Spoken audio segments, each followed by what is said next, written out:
नमस्कार। मेरा नाम डॉक्टर मेघना शर्मा है और मैं महाराजा गंगा सिंह विश्वविद्यालय बीकानेर में सेंटर फॉर वुमेन स्टडीज़ की डायरेक्टर का पदभार संभाल रही हूँ।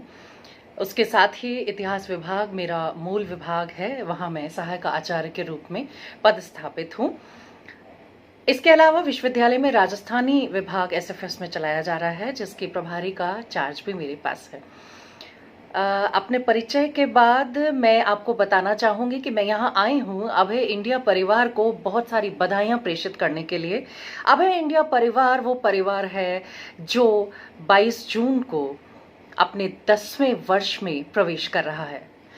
विशेष बात यह है कि पत्रकारिता निडरता मांगती है, पत्रकारिता निर्भीकता मांगती है और अभय ने अपने नाम को सार्थक करते हुए अभय होकर काम किया है।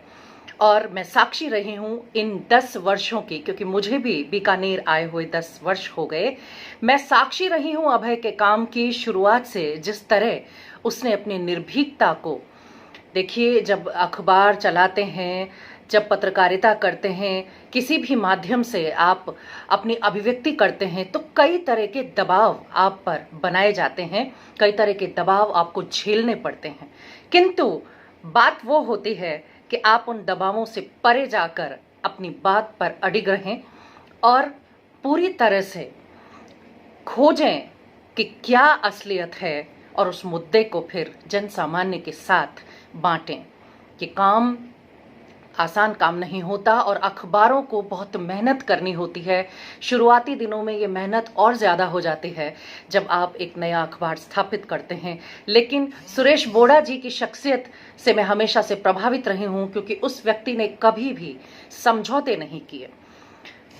समझौते करने वाले व्यक्तियों को दबाव को सहन भी करना पड़ जाता है और दबाव में आकर खबरों को बदलना भी पड़ जाता है।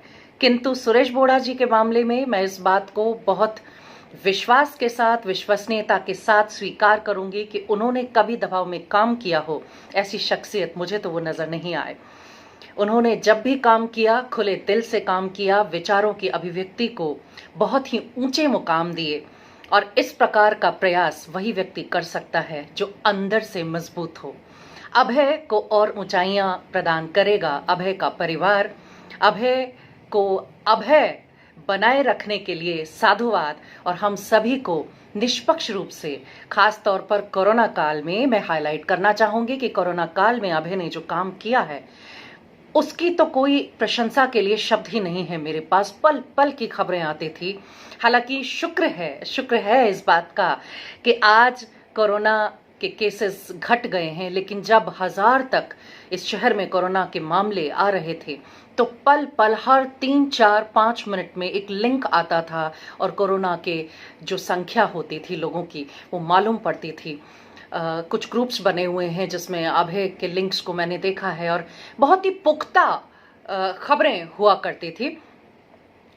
कुछ लोग होते हैं, कई बार ऐसा होता है कि प्रमाणित नहीं होती खबरें, लेकिन अभय के मामले में ये मामला भी बहुत सही है और मैं कहूँगी कि बहुत ध्यान रखा जाता है अभय इंडिया परिवार और अभय इंडिया समूह द्वारा के खबरों को प्रमाणित करते हुए वो प्रसारित करें और प्रसारित करने के बाद उनके प्रभाव को पूरी तरह से एनालाइज किया जाता है, उनका विश्लेषण किया जाता है। और हम जैसे लोग जो इस परिवार का हिस्सा हैं, हमारा तो पूरा सहयोग अभय ने किया ही है।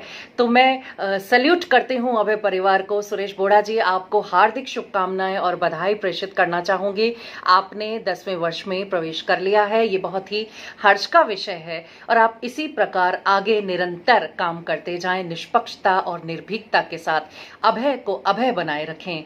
इन्हीं सद्भावनाओं के साथ, इन्हीं शुभकामनाओं के साथ बहुत बहुत हार्दिक अभिनंदन, आभार।